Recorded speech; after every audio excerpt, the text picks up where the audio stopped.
అందరికీ జైభీం. నేను Rajesh Mahasena. Welcome to Mahasena media.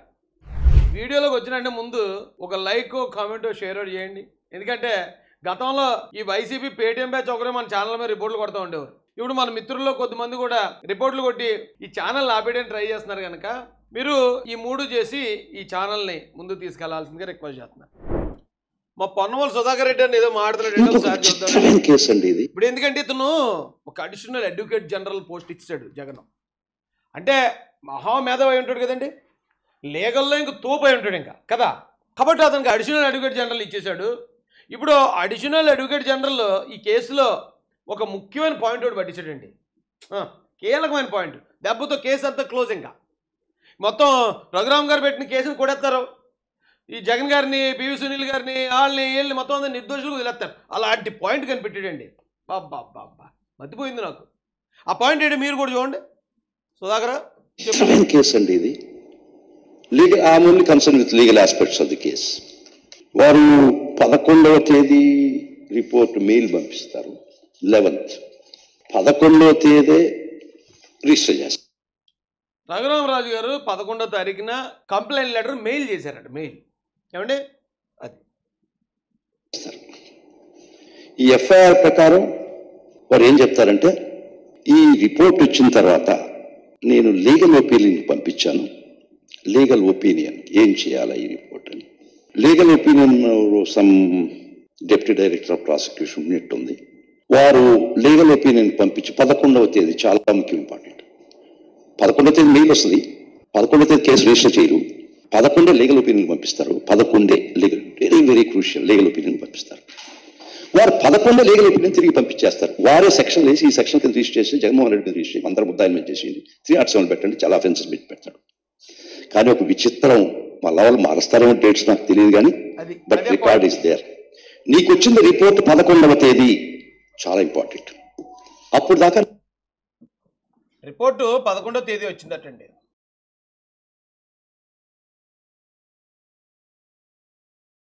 ఇప్పుడు లీగల్ పాయింట్ కనిపెట్టేసాడండి మా పొన్నవోలు సుధాకర్ రెడ్డి. ఈ రిపోర్ట్ కూడా మెయిల్ ద్వారా వచ్చింది. మెయిల్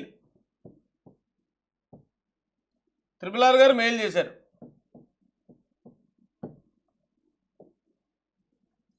నీకు రిపోర్ట్ రాలేదు కదా, లీగల్ ఒపీనియన్కి ఎప్పుడు రాసి ఉండాలి? నువ్వు 11 రాసి ఉండాలి, 12 రాసి ఉండాలి. అవునా కదా? Common sense. 10వ తేదీ లీగల్ ఒపీనియన్ రాసి ఉన్నాడు ఈయన, డైరెక్టర్ ఆఫ్ ప్రాసిక్యూషన్. అయిపోయిందండి కేసు. 11 కంప్లైంట్ రాకముందేనట 10వ తారీఖునే లీగల్ ఒపీనియన్ రాసాడట. అంటే ఇదంతా వీళ్ళందరూ కుట్రతో కూడబలుక్కుని ముందే లీగల్ ఒపీనియన్ తీసుకుని ఇప్పుడు మీరు కేసు పెట్టండి అని గవర్నమెంటే ఇప్పుడు రఘురామరాజు గారితో కేసు పెట్టించారు అన్నట్టు మా సుత్తివేలు చెప్తున్నాడు. సుత్తి అంటే బిడ్డ పుట్టక ముందే ఎంత మ్యానిపులేటెడ్ కేసు అంటే ఇది. నీకు అసలు రిపోర్ట్ వచ్చిందే 11. ఇలాంటి పకోడీగాళ్ళ వల్లే జగన్మోహన్ రెడ్డి 11కి పరిమితం అయిపోయాడండి. ఇలాంటి వాళ్ళు ఉన్నారు, ఎందుకు పనికిరాని OLXPsలు. ఒక విషయాన్ని కరెక్ట్గా డీల్ చేయలేరు, ఒక విషయాన్ని కరెక్ట్గా సమర్థించలేరు, జరిగిన అన్యాయాన్ని ఒకవేళ ఏదైనా అన్యాయం జరిగితే ఇది అని ప్రజెంట్ చేయలేరు. ప్రతి ఒక్కడు పకోడీగాడే ఉన్నాడు కూడా. 11 వచ్చిందట, 10వ తారీఖున ఎలా లీగల్ ఒపీనియన్ పంపిస్తాడు, అయిపోయింది కేసు అన్నాడు. అసలు ఎలాగయ్యాడండి అడిషనల్ అడ్వకేట్ జనరల్ కదా. 11 నీకు రిపోర్ట్ ఇస్తే కలగన్నావా, సోదికి పోయినావా, లేకపోతే అంజనేసావా ఎక్కడైనా? 10వ తేదీ లీగల్ ఒపీనియన్ రాస్తావా? నీకు రిపోర్ట్ రాకముందే నువ్వు లీగల్ ఒపీనియన్ రాసి ఉంటావా? నిజంగా అది వ్యాలిడ్ పాయింట్ ఏంటి? ఇటు వెళ్ళి కోర్టులో అడగాలి ఈ పాయింట్. ఇక్కడే చెప్తున్నాడు, ఎందుకంటే జనాలు ఇంకా ఎరుపప్పలు చేసేద్దామని. అయితే 11వ తారీఖు రిపోర్ట్ మెయిల్ వచ్చింది అంటున్నాడు. రఘురామరాజు గారు ఇచ్చిన కంప్లైంట్ 11 కాదండి.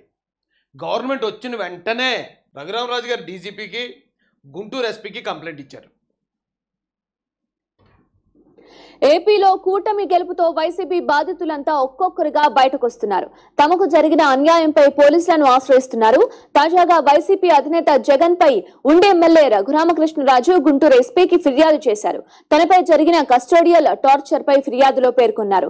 తనపై పోలీస్ కస్టడీలో జరిగిన హత్యాయత్నంపై జగన్ తో పాటు మాజీ CID chief Sunil Kumar, IPS అధికారి సీతారామాంజనేయులు, అప్పటి సిఐడి అడిషనల్ ఎస్పీ విజయపాల్ పై కంప్లైంట్ చేశారు. దీంతో పాటు తన గాయాలపై కోర్టుకు తప్పుడు నివేదిక ఇచ్చిన GGH సూపరింటెండెంట్ డాక్టర్ ప్రభావతిపై కూడా చర్యలు తీసుకోవాలని ఎస్పీని కోరారు. ఎస్పీ కంప్లైంట్ ఎప్పుడు ఇచ్చారండి? సుత్తివేలు కళ్ళజోడు బాగా సరి చేసుకుని చూడరు. ఇదిగో 1 మంత్ బ్యాక్ ఇచ్చారా అప్పలరాజు.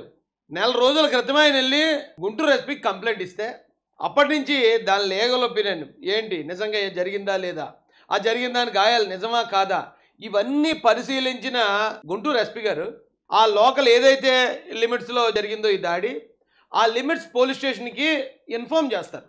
మాకు పలానా కంప్లైంట్ వచ్చింది, దీని మీద మీరు ఎఫ్ఐఆర్ ఫైల్ చేయండి అని.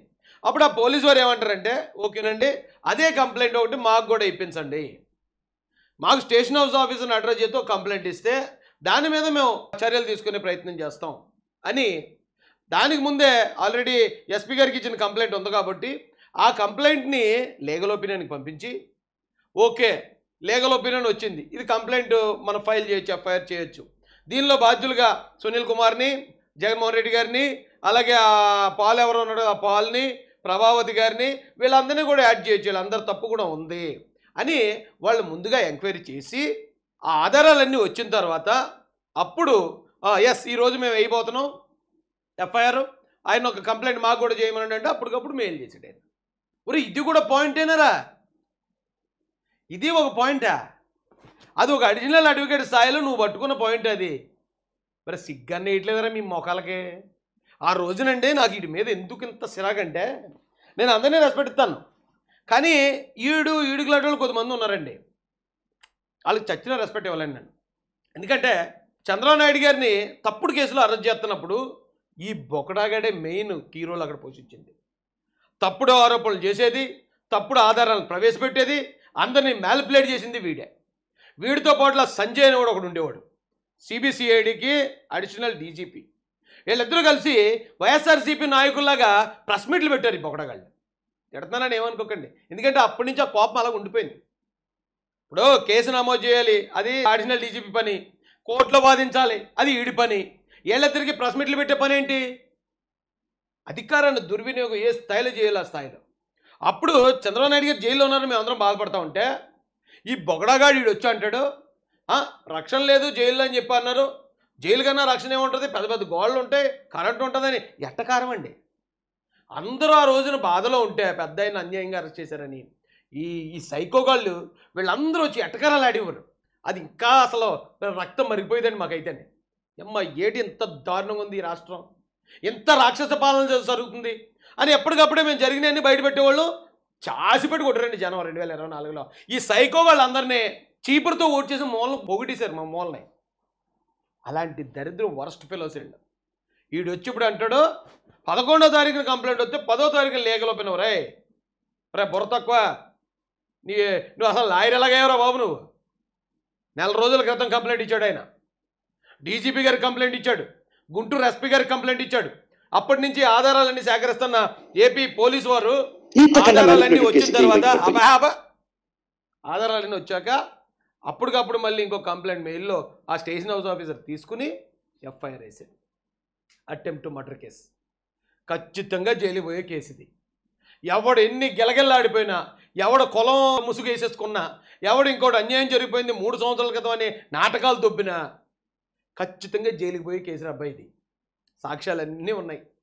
అక్కడ ఈ గుంటూరు డాక్టర్ గారు ఇచ్చిన తప్పుడు నివేదిక తర్వాత రఘురామరాజు గారు వెళ్ళి సికింద్రాబాద్ కంటోన్మెంట్లో ఉన్న ఆర్మీ హాస్పిటల్లో ట్రీట్మెంట్ చేయించుకున్నాడు.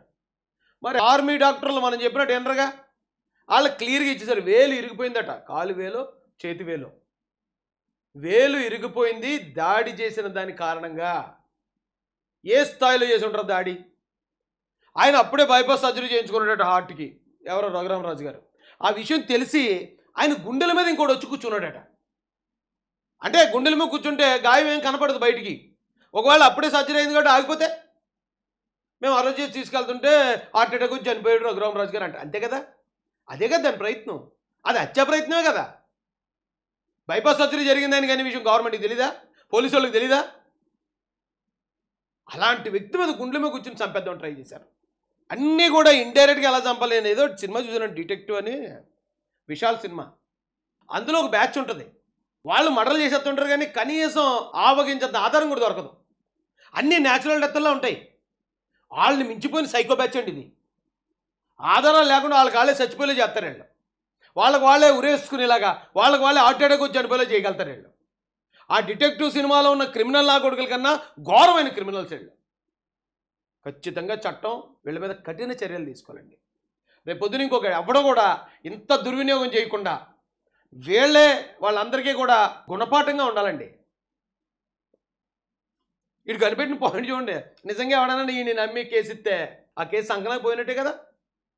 ఈయన్ని నమ్మితేని వీడు కనీసం విడాకుల కేసు కూడా వాదించలేడు. వీడు అడిషనల్ అడ్వకేట్ జనరల్ అంటే వీడు రాష్ట్రానికి. క్లియర్గా ఉంది చూడండి. ఇక్కడ ఆయన కంప్లైంట్ ఇచ్చాడు. ఇదిగో 1 month బ్యాక్ TV5లో వచ్చిన న్యూస్ ఇది. జగన్పై రఘురామకృష్ణ ఫిర్యాదు అని. ఈ నెల రోజులు ఎంక్వైరీ చేసేసిన కేసు అది. అప్పటికప్పుడే మెయిల్ వస్తే అప్పటికప్పుడే కేసు వేసేసి తప్పుడు కేసు ఇంకా ఎవరు మీరు చెప్పే అబద్ధాలు నమ్మేవాళ్ళు ఉన్నారు ఇంకా ఈ రాష్ట్రంలో.